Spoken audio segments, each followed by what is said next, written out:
Hello everyone, the Mom Spot by Meera চ্যানেলটিতে তোমাদের সকলকে জানাই স্বাগত।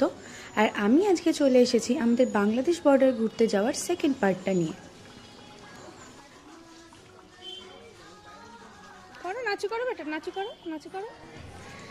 তো কুট্টুস আজকে আমার থেকে আগে ঘুম থেকে উঠে গেছে, আর তারপরে আমি উঠে দেখি ও বাইরে সবার সাথে খেলা করছিল।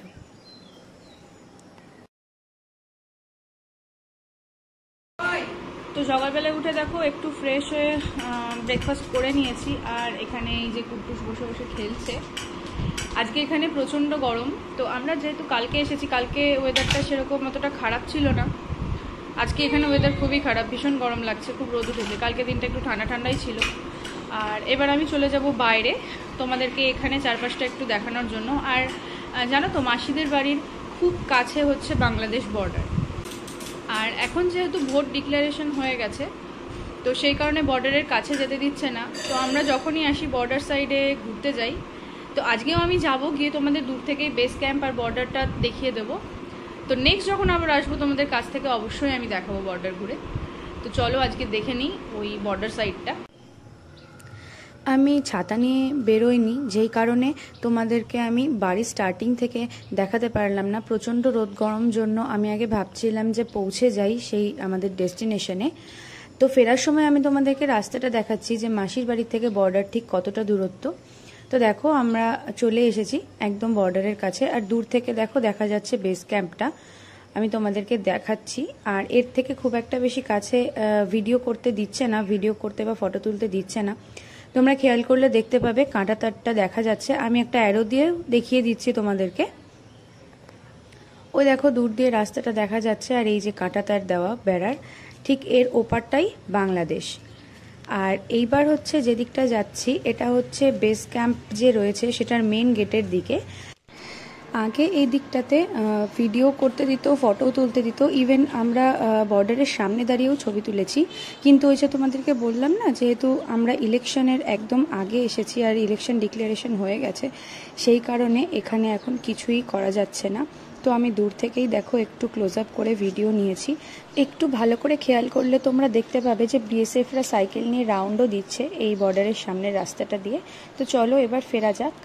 আর এই বটগাছটা যে তোমরা দেখতে পাচ্ছ সেটা হচ্ছে বহু পুরনো একটা বটগাছ। যাওয়ার সময়ও এই বটগাছটা তোমাদের দেখিয়েছিলাম। এই রাস্তাটা চলে গেছে চিঙ্গিসপুর মার্কেটের দিকে। তো চলো এবার বাড়ির দিকে যাওয়া যাক। এইটা হচ্ছে মাসিদের বাড়ির যাওয়ার মেন রাস্তা। তো এই রাস্তাটা দেখছো টার্ন করে গেছে, এইটা তিওরের দিকে চলে গেছে। এই রাস্তাটা তিওরে গিয়ে ওঠে, আর সেখান থেকে হিলি যাওয়া যায়। আর এখান থেকে আমরা এখন যাব এই সামনের মোড়টা দিয়ে।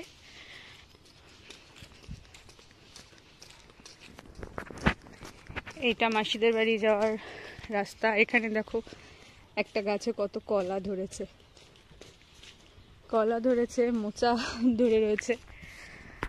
এই যে দেখো কত কলা ধরেছে গাছে এখানে। তো আমরা এখন এই রাস্তাটা দিয়ে চলে যাচ্ছি।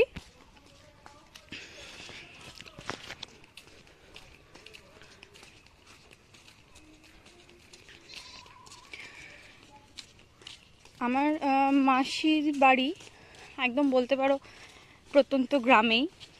এই জায়গাটার নাম চিঙ্গিসপুর, একদম বর্ডারের পাশে। তো বর্ডারটা তোমাদেরকে দেখালাম, দেখতেই পারলে।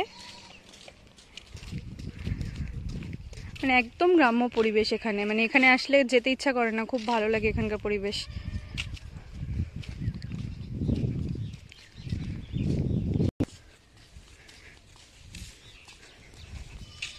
দেখো এখানে গরুগুলো কি সুন্দরভাবে বাঁধা রয়েছে ছাউনি করে।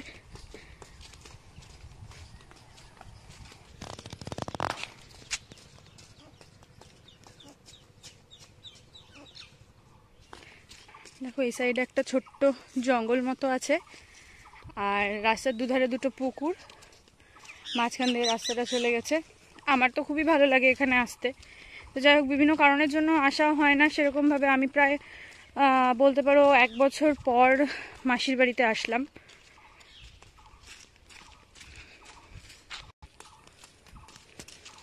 আর এই সামনে যে বাচ্চাটা যাচ্ছে, ওর নাম সায়ন, ও গেছিল আমার সঙ্গে। ঘুরতে। আর এটা হচ্ছে সায়নদের বাড়ি। টাটা সায়ন। এবার দেখো দূর থেকে পিঙ্ক কালারের যে একটা ঘর দেখা যাচ্ছে সেটা হচ্ছে মাসির বাড়ির কালী মন্দিরটা, যেটা আমি আমার পার্ট 1-এর ভিডিওতে তোমাদেরকে দেখিয়েছিলাম। তাহলে বুঝতেই পারছো মাসির বাড়ি থেকে বাংলাদেশ বর্ডারটা ঠিক কতটা কাছে। এটা হচ্ছে ছোট্ট একটা রাধাকৃষ্ণ মন্দির। আর মাসির বাড়িতে আমরা প্রায় চলে এসেছি। এটা হচ্ছে মাসির বাড়ি। আর এখানে দেখো গ্রামের একটা ছোট্ট ওয়াটার ডিসপেন্সার আছে।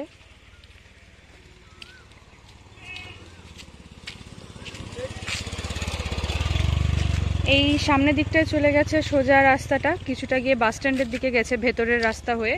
তো এই দিকটাতে সেরকম কিছু নেই। এই দিকটাতে রয়েছে একটা মাঠ, মানে জমি জমা শুরু হয়ে গেছে। তো এই হচ্ছে মাসিদের বাড়ির উঠান। ওই যে মেসোমশাই এখন সাইকেল নিয়ে বেরোচ্ছে কোথাও। কোথায় যাচ্ছ মেসো? ও, আর এই যে দেখছো এটা হচ্ছে মাসিদের বাড়ির কালী মন্দির। এটা মাসিমণিদের বাড়ির কালী মন্দির।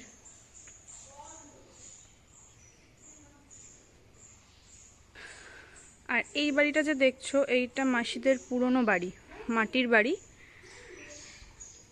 তো এখানে এখন আর মাসিরা থাকে না। তো এই বাড়িটা মাসিরা নতুন করেছে।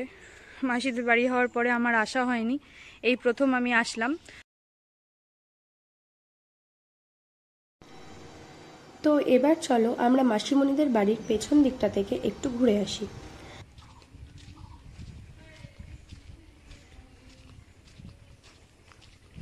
তো এই দিকটা হচ্ছে বাড়ির পেছন দিকটা, এই মাটির বাড়ির পেছন দিকটা। এটা পেছন দিকে যত জায়গাগুলো দেখছো এগুলো সব মাসিদেরই। ইভেন এই পুকুরটা কুড়িটা যেটা রয়েছে সেটাও মাসিদেরই।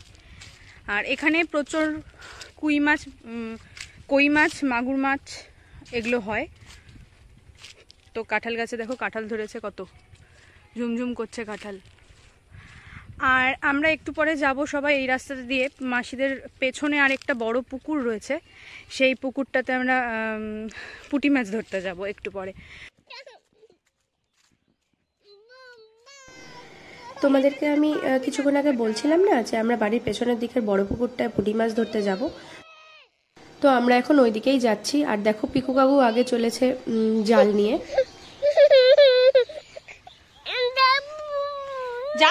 যাচ্ছি তো চলো, আমরাও যাচ্ছি তো। তো যাই হোক আমরাও যাচ্ছি এখন ওই ইয়ের কাছে, পুকুরের কাছে মাছ ধরার জন্য।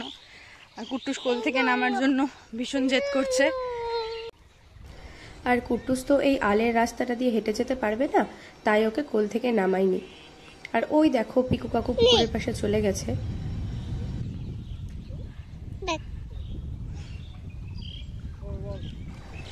তো এই পুকুরটায় যেহেতু মাছ চাষ করা হয় সেই কারণে দেখো পুকুরের ধার দিয়ে কঞ্চিগুলো ছড়িয়ে রাখা আছে যেন কেউ জাল ফেলে মাছ ধরতে না পারে।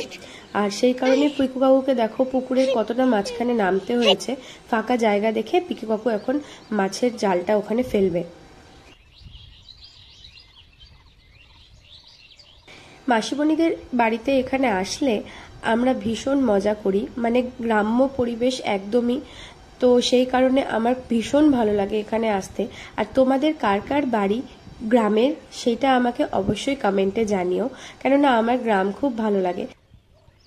আর তোমরাও এই ধরনের এনজয়মেন্ট করো কিনা আমাকে কমেন্টে কিন্তু অবশ্যই জানাবে। দেখো একটা বড় মাছ জালে ফেসেছে আর কাকু সেই মাছটাকে এখন ছেড়ে দিবে, কেননা বড় মাছগুলো এখানে এই পুকুরে চাষ করা হয়। আর আমরা এসছি মেনলি ছোট পুঁটি মাছের জন্য। আজকে আমার পুঁটি মাছ খেতে ভীষণ ইচ্ছে করছিল, কিন্তু মেসোমশাই বা এই কাকু বাজারে গিয়ে কেউই পুঁটি মাছ পায়নি। আর মেসোমশাই তো দুটো বাজারে গেছিলেন, গোপালপুর বাজারেও গেছিলেন, সেখানেও পুঁটি মাছ পাননি। তাই কাকু বলল পুকুরে তো পুঁটি মাছ আছেই, তো জাল ফেলে আমি পুঁটি মাছ তুলে দেব। তো দেখো কাকু কত কষ্ট করে আমার জন্য পুঁটি মাছ তুলছে।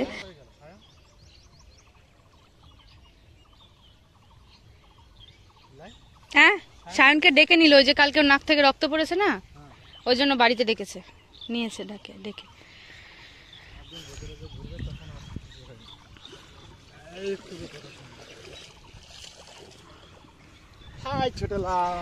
আর সত্যি বলতে কুট্টুস তো এগুলো দেখে ভীষণই খুশি হচ্ছিল, আর বারবার করে এই মাছগুলো আর গরুগুলোকে আমাকে দেখাচ্ছিল। হ্যাঁ গরু। তো দেখো কাকু এখানে আরেকবার জাল ফেলে দিয়েছে, আর ওদিকে কুট্টুস মাছগুলো দেখে ফিস ফিস করে চিৎকার করছে আর ভীষণ আনন্দিত হচ্ছে, কেননা ও কখনো জ্যান্ত মাছ দেখেনি এরকম, আর যখনই দেখেছে সবসময় কাটা মাছ বা মরা মাছই দেখেছে, কেননা ওকে কখনো আমরা ফিশ মার্কেটে নিয়ে যাইনি।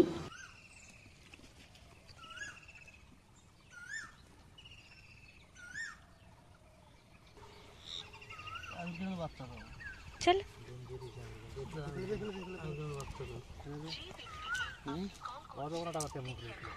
নাও যাও, ফিশগুলো ধরো।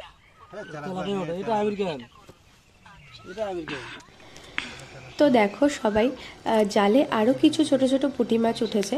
তো এইবার এই পুঁটি মাছগুলো কালেক্ট করা হয়ে গেলে আমরা বাড়ি চলে যাব, কেননা প্রচণ্ড রোদ, আর বাচ্চাটাকে এতক্ষণ ধরে আমি এখানে নিয়ে আছি, তো সেটা ওর জন্যও ভালো না। পাতা কই পাতা নাই।